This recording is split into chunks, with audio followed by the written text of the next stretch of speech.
ये जब 2 महीने का था तो फिल्म की इसके साथ। ओह, फिर हमारी बेटी ने जिद कर दी कि अब ये इसको फिर छोड़ आएंगे वहाँ जाके डॉग कैनल उसमें कैनल में। पूना में 2 दिन इसके साथ शूटिंग थी, 2 महीने का बच्चा था। तो बेटी गई थी साथ में, फर्स्ट टाइम गई और बड़ी वाली, इनसे बड़ी वाली। तो उसने ऐसे पूछ लिया अब ये शूटिंग खत्म, इसका क्या करोगे? तो बोले कि दोबारा छोड़ के आएंगे वहीं। तो वो 1 महीने से सब आदमियों के और महिलाओं के हाथ में है, और फिर उसको दोबारा छोड़ोगे तो समझ ही नहीं आएगा कि उसकी दुनिया क्या है। तो फिर बेटी ने बोला कि पापा, तो हमने कहा बेटा, फिर हिम्मत की मैंने कहा क्योंकि हम लोग बाहर भीतर बहुत कैसे सेवा होगी क्या होगी। तो ये हमारे पहले को एक्टर हैं, एक तो बाद में करके वो, तो फिर अब मतलब किस्मत ये कि सारे साथ एक्टिंग की, अब वही इनके मतलब हाथ मतलब पूरा घर इनकी सेवा कर रहा है। कमाल की किस्मत वो है।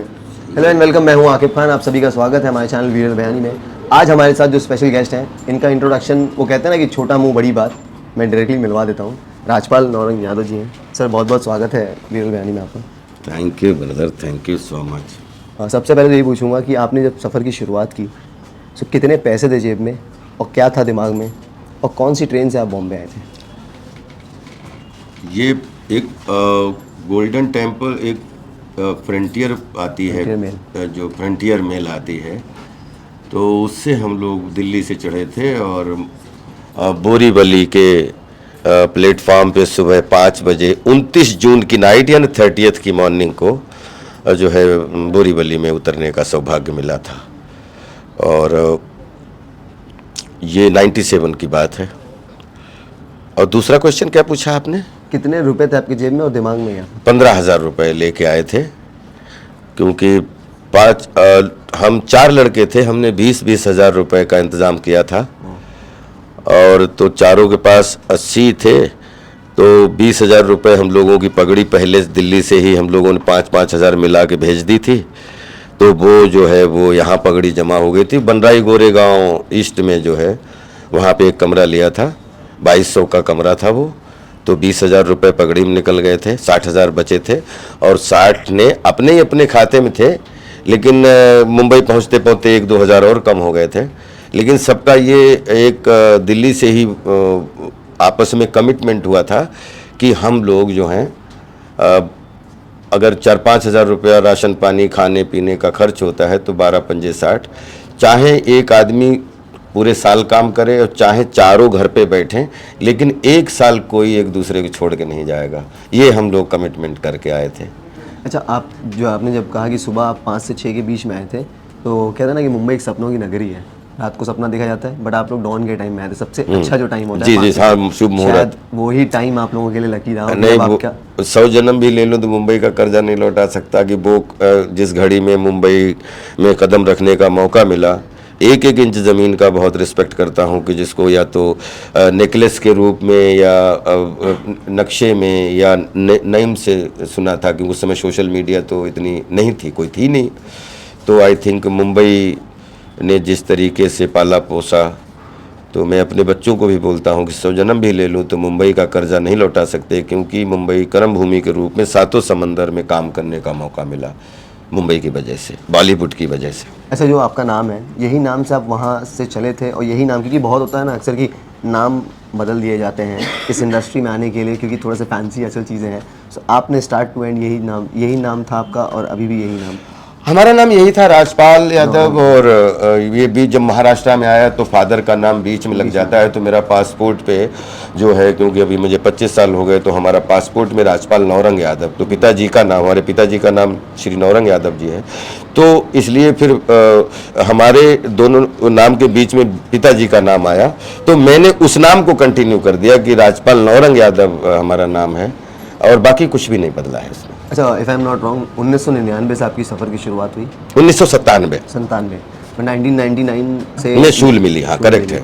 जिसमें आपका किरदार था जी, जिसमें आपका किरदार था बहुत छोटा ही से हाँ, एक सीन, छोटा सा एक सीन था, छोटा सा एक सीन। लेकिन आपने सेकंड ही ईयर में 2000 में, कहते हैं ना कि सेकंड बॉल पे ही 6 मार देना, आपको जिसके लिए रिकॉग्नाइज भी किया गया, फिल्म फेयर भी आपको मिला, स्क्रीन वीडियो कॉन। हाँ, तो ये बहुत बड़ी बात है सर अपने आप में, कि 1 साल के बाद ही आप अपनी पहचान इंडस्ट्री में, अपनी छाप छोड़ देना।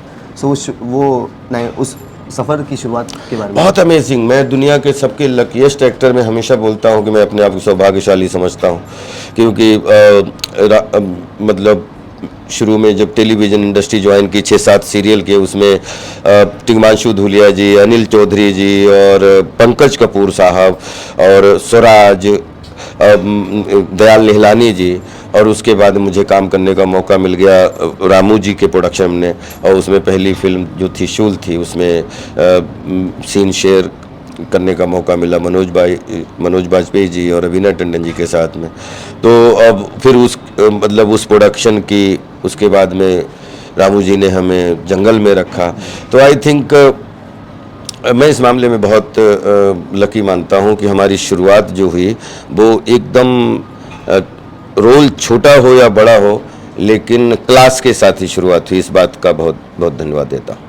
सिप्पा ने आपकी लाइफ कितनी बदल दी? सिपा ने पूरी लाइफ बदली। आज तक सिपा लोगों को याद है, और सिपा दोबारा जीने का कई बार ऑफर मिले कि सिपा जैसा कैरेक्टर है, लेकिन दोबारा सिपा करने की इच्छा नहीं हुई। वो उससे भी बहुत कॉन्फिडेंस आया, क्योंकि जंगली कैरेक्टर था, दाढ़ी मूछें बहुत खूब बड़ी हुई थी, बाल उल्टे सीधे बढ़े हुए थे, और एक कैरेक्टर की छाप किसी एक्टर पर लगती है तो उसको बहुत सारे कैरेक्टर उसके आसपास के मिलते हैं।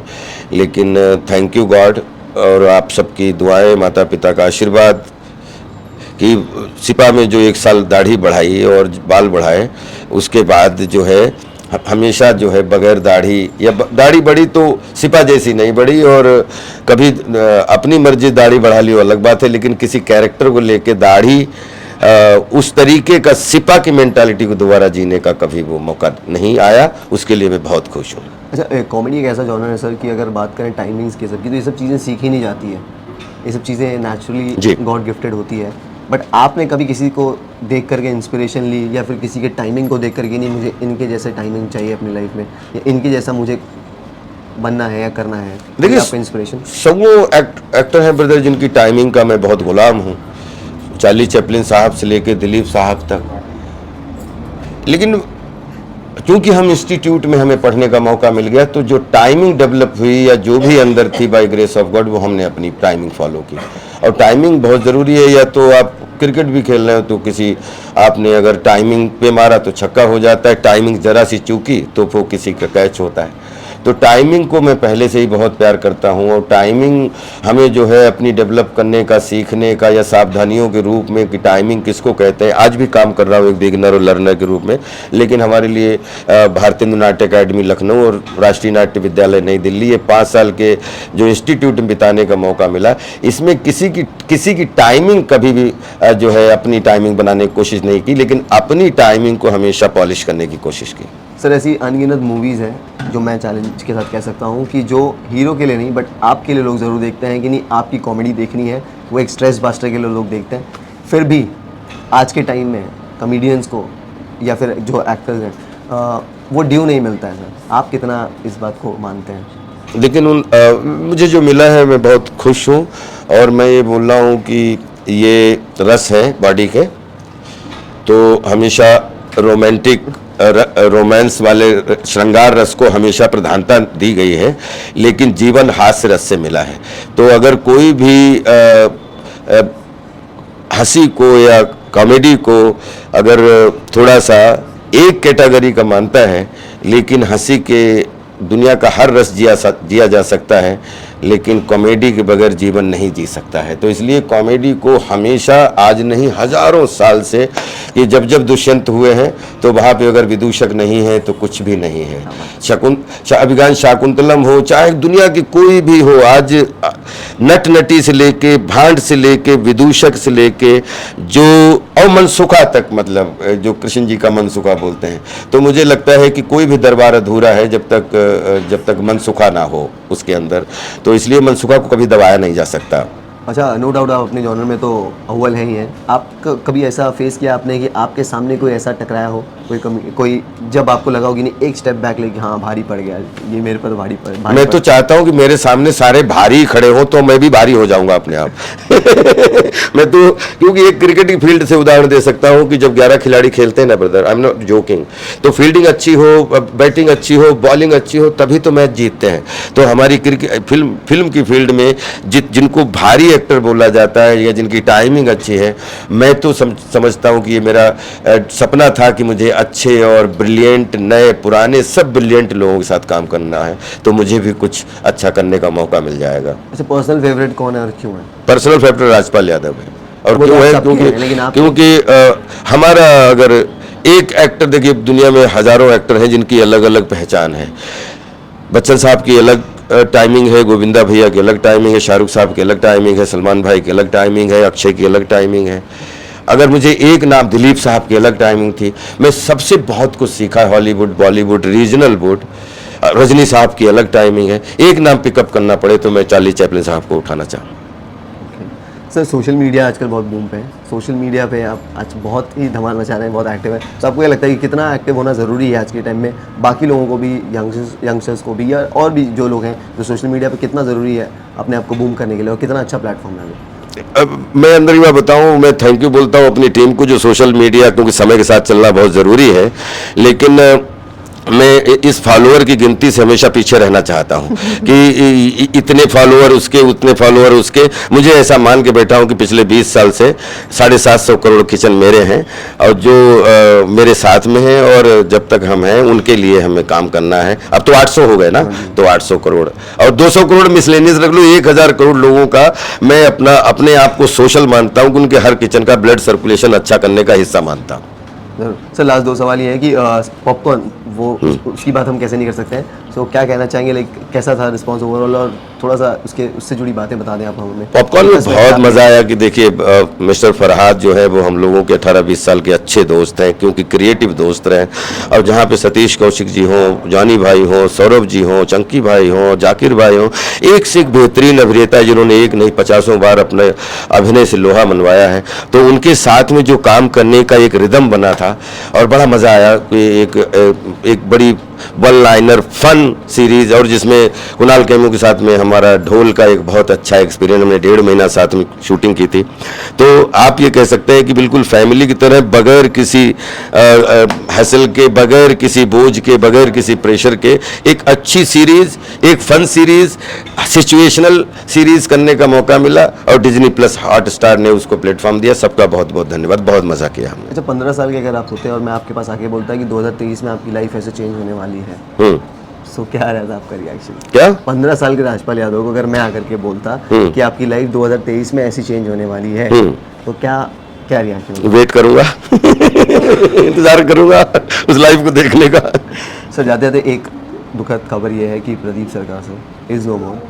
सो आपने उनके साथ कभी एसोसिएट रहा है आपका एसोसिएशन, या आप उन्हें पर्सनली जानते हैं? क्या कहना चाहेंगे? प्रदीप दा से मेरी 2 बार बात हुई, और प्रदीप दा के बारे में मैं तो, आपने जब ये न्यूज़ सुनाई तो मुझे ये पता चल रहा है। मैं और मेरी वाइफ, जब हम लोगों ने परिणीता का प्रोमो देखा था, तो हम लोग मतलब क्योंकि उन्होंने, मैं उनके सामने बच्चे के समान हूँ, और उन्होंने बहुत इंडस्ट्री को अपना समय दिया है, और अभी इस दुख की घड़ी में हम उनके पूरे परिवार के साथ हैं।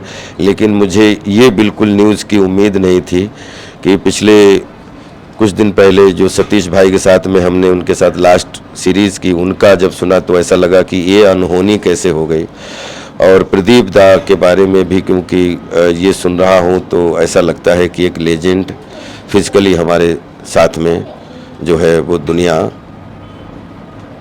से निकल गए। मेंटली तो उनका आशीर्वाद हम सबके साथ रहेगा, वो जहाँ भी हों, भगवान उनकी आत्मा को शांति दे, पूरे परिवार को इस दुख की घड़ी में। मैं इसमें मुझे शब्द ही समझ में नहीं आ रहे कि इस समय के लिए क्या बोला जाए। ईश्वर जो है बस उनकी आत्मा को शांति दे, लेकिन ये किसी के बस में नहीं। जो ये न्यूज़ है, इनसे सच में डर लगता है, और ऊपर वाले से ही प्रार्थना करता हूँ कि सब लंबी उम्र जिए, और सबको एक पड़ाव के बाद जब कोई खबर मिलती है तो सबको लोग बोलते हैं मुक्ति मिल गई, लेकिन जो आधी अधूरी न्यूज़ मिलती है कि जीवन आधा समाप्त हो गया, उससे बहुत दुख होता है, बहुत तकलीफ होती है। Thank you sir, thank you so much हमारे से बात करने के लिए। हम उम्मीद करेंगे कि आप हेल्दी रहें और आप ऐसे ही लोगों को आप एंटरटेन भी। सालों साल एंटरटेन करते रहें और हमसे मिलते रहें। Thank you. आप सब लोग भी। God bless you all, love you all.